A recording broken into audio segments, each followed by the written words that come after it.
Hi everyone, Rachel from Bookpiles. Welcome to my November wrap up and my December TBR rolled into one, for good reason. If you watched my November TBR for non-fiction November, you know that I had 4 books on the list.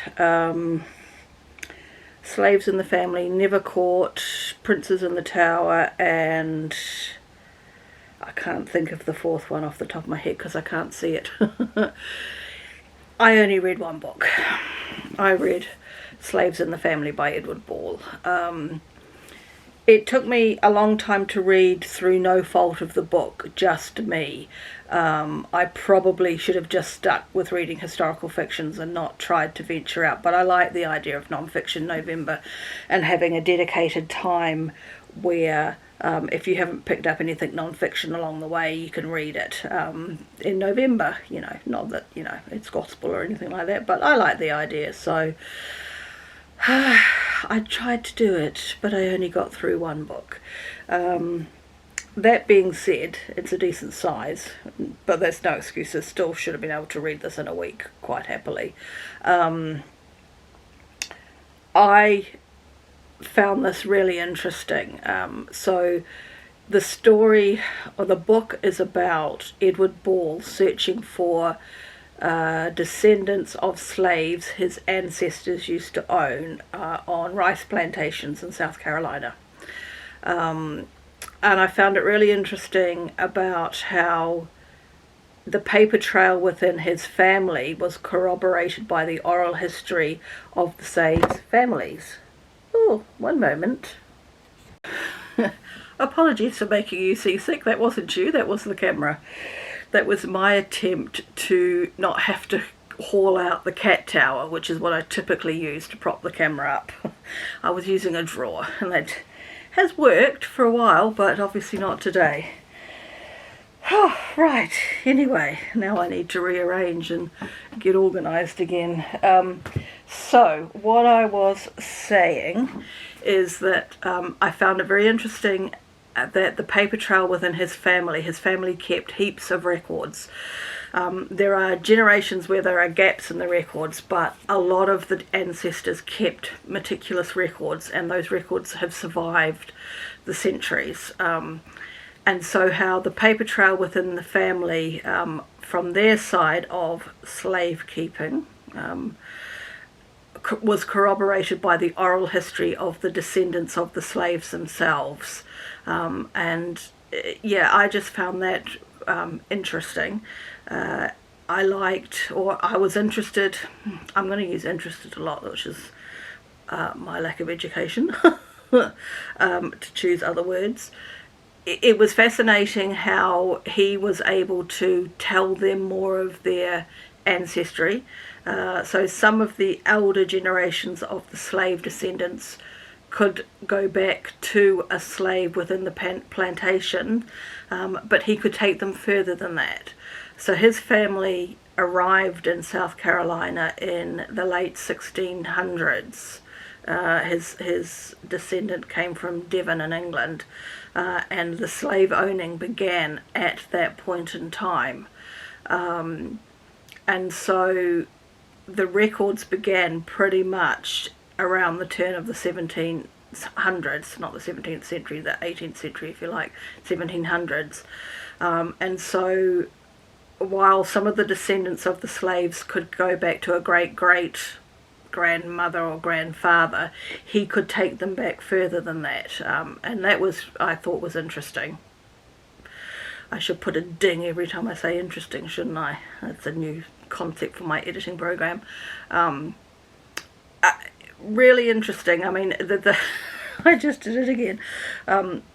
His own family, extended family, some of them were quite happy for him to take this journey, and others really didn't want to dredge up the past. And as far as he encountered with the slave descendants, I think probably 90% of them, certainly in the book that he talks about, were happy to meet him and learn his side and their side and share their stories. He only encountered a few people that hung up on him So yeah, I found it really interesting if you're into this sort of thing, and I wish I had read it faster, because I do have the book Never Caught, which is George Washington's attempts to try and recapture a runaway slave, which is a story I had never heard of until I discovered that book. The other interesting thing regarding this book is, it's a little side sheet. On Facebook, I follow a page about historic homes in America for sale. I can't think of the name of the page off the top of my head. And in the past week, they've had a house for sale in South Carolina has come up. And it said close to, and it listed all these places. And a lot of names of these places were his family names, stretching right back from the beginning. You know, his ancestor that came to America, Elias Ball, married somebody Halston, and so that family came into the Ball family, or they went, you know, they all mixed and carried on, and so there were Halston cousins and all of that sort of thing. And one of the names for this house for sale was Halston. I can't think what it was now, but it was interesting to see these names, obviously named after people in history, but they had a lot to do with names that had married into this family. So, interesting. Right, let's crack on now. This is the second time I've attempted to film this video. The first video was a real dog's breakfast, so I'm attempting to try and make better sense of it. Prop that somewhere. For December, I'm going to be doing a historical romance readathon. Now, Jess at Peace Love Books, I think it's Lacey Book Lovers and Remarkably Lisa, are all running a week-long historical romance readathon with 16 prompts. And I decided, because there's a lot of other stuff on in December, that I'm actually going to make that the whole month. And I haven't been really frugal with the books on my list. You know, I could have probably got 16 prompts out of 5 books and done it in a week, but that would mean I would have to have stopped other things, and I don't, at this time of the year I don't have that luxury.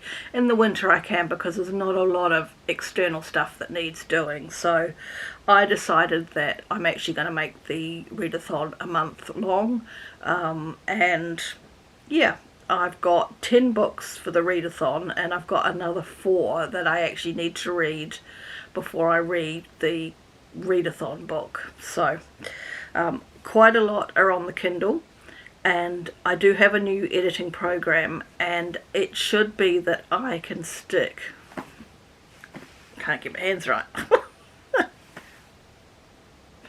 a picture here, rather than what I used to have to do, which was flip to the picture and then come back to me again. So I am hoping my hand will cover a picture at some point. Or no, a picture will cover my hand. Anyway, this is becoming a dog's breakfast as well. So I've got 6 physical books, and the remaining 8 are all on the Kindle. So let's crack on, and I will try and make sense. I've made a page for my planner with the bingo board, but I'll just read off what it is. So prompt 1 is red or green on the cover. Prompt 2 is read something by Grace Burrows. Prompt 3 is takes place in winter. 4 is marriage in trouble. 5 is a 2021 release. 6 is a non-titled hero. 7 is in a series. 8 is new to you author. 9 is a clinch cover. 10 is not set in Europe. 11 is rogue in the title. 12 is wallflower. 13 marriage of convenience. 14 is something recommended to you. 15 is a lady heroine, and 16 is a book you already own. So I have managed to double up 1, 2, 3, 4, 5 of the prompts, or 5 books cover at least 2 prompts and 1 covers 3. The rest are all single, and I could have gone more, but I'm happy to see how I go. I'm currently 2 books behind in my Goodreads goal, stroke my reading goal for the year, because I only read 1 book in November. So I hope that I can at least read the required number of books to hit the target, and then maybe go over it. So okay, so what I am going to read, I will try and make sense of this.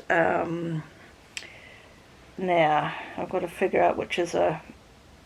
Okay, so the first book on my list is a Sabrina Jeffries One Night with a Prince, and I'm using this for red. I'm choosing on the cover, and a lady heroine. I'm not going to talk about the backs of the books. If you want to know more about the book, just give me the name in the comments below, and I'll reply to you with a snapshot of what the book is about, just because there's 14 books to get through. Okay, then I have Grace Burrows' The Air. Well, I don't know why I'm holding my hand up. I'm hoping to put a book in my hand. And there is a group read, which off the top of my head I don't know, but it didn't appeal to me at all, so I didn't go down that track. I just looked for another book of hers that appealed to me. And I'm actually using that for 2, but I think it's a bit wrong for one of them. I'm not going to worry about explaining that. Okay, then I've got Devil in Winter by Lisa Kleypas, but before I read that, I need to read It Happened in Autumn. So this is the Wallflower series, something like that.